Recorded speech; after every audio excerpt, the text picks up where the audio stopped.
Hi everyone and welcome back to my channel. I don't really have a lot of control over the noise today. It is thunder and lightning outside and pouring down with rain in my cold little studio, so that is beyond my control. So if you hear some rumblings in the background, as long as we don't get struck by lightning, we're going to have a good little video for you today.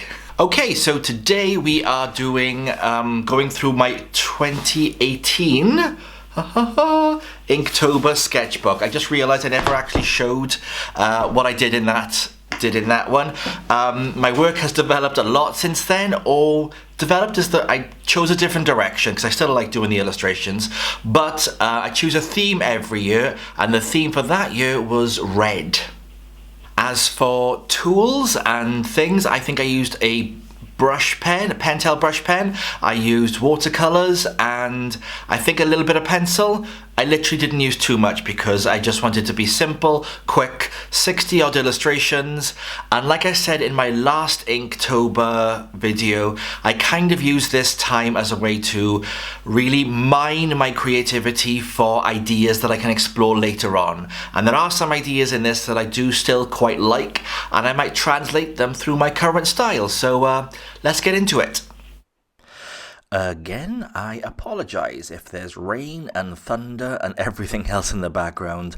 I can do what I can do, but I cannot stop the weather, and I'm in Wales, so there's a lot of weather and a lot of rain, so that's just kind of what happens here.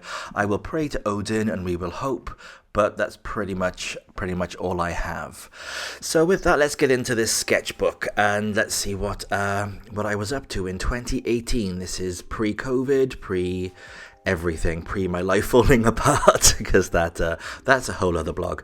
But I was very much into this kind of style of illustration, very much into trying to experiment with the shapes of heads and the shapes of the way things are, trying to sort of, in a lot of ways, enforce or imprint a spooky and gothic or gothy type of vibe on top of the illustrations, rather than just really implementing any kind of narrative. Now and again a bit will leak through, and those were my favorite ones, like this one. I think this is one of the ones where I think I achieve a bit more what I'm going for, and I think because of the way my life was at the time, a lot of these feel a little bit rushed, which is why I'm not going to go into an insane level of detail of explaining behind them. I know they're all prompts, but I still try to put some of my heart and feeling and sort of life into them, but there's only so much you can do.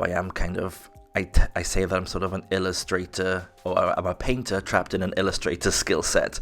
I'm always trying to lean towards being more painterly, but it never quite comes out. This is one of those ones that I think I would like to revisit, and the sort of the dark spirits and the little tiny, like the one coming out of the teacup there, those kind of little things, implementing those more in the work I'm making now. I think this one's actually my favorite of the entire sketchbook, and I think I could make a small print out of it, maybe, or a sticker. I'm not sure. I think once I upload this video, I'm going to scan a few of these in and see what I can do with them. Some of them, I gotta be honest, are just useless. Like this one. What was I thinking? I don't know. But there we are. We live and learn. So the theme for this sketchbook was just to put red. I like to add an additional theme on top of the prompts, just to give myself an extra bit of challenge and to sort of treat the sketchbook itself as a complete work of art. This again is one of the ones that I do quite like, although the hat is a bit too high on her head. But that's kind of part of what the challenge is. You're just churning out as much work as you can.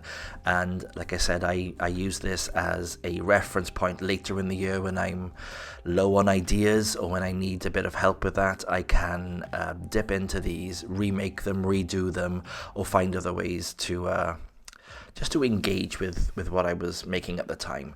I am trying to get better with telling a story with my work, and I can see myself beginning to experiment with this, with sort of dialogue between characters or unspoken bits between characters, adding little friends, adding floating bits and pieces. Knives generally turn up in my work when there's a lot of conflict in my life.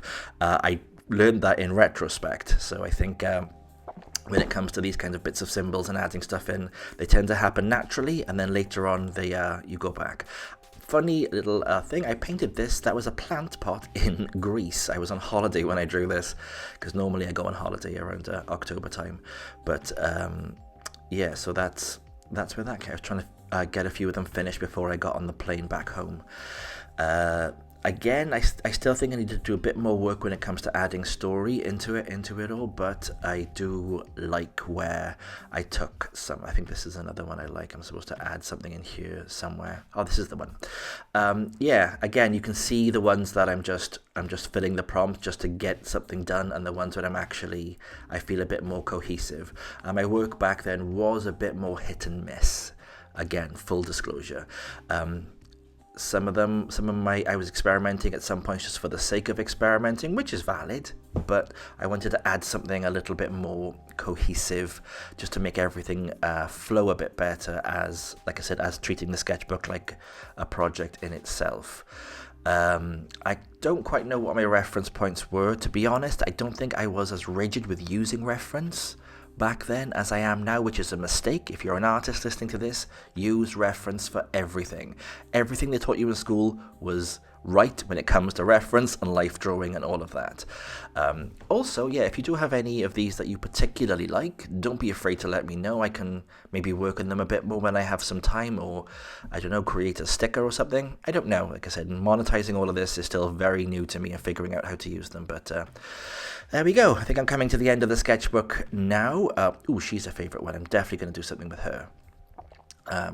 Yes, there's weird little quirky ones, but the ones that people generally tend not to like tend to be my favourite. But there we go. I think that's the end of that. That's the end of that sketchbook.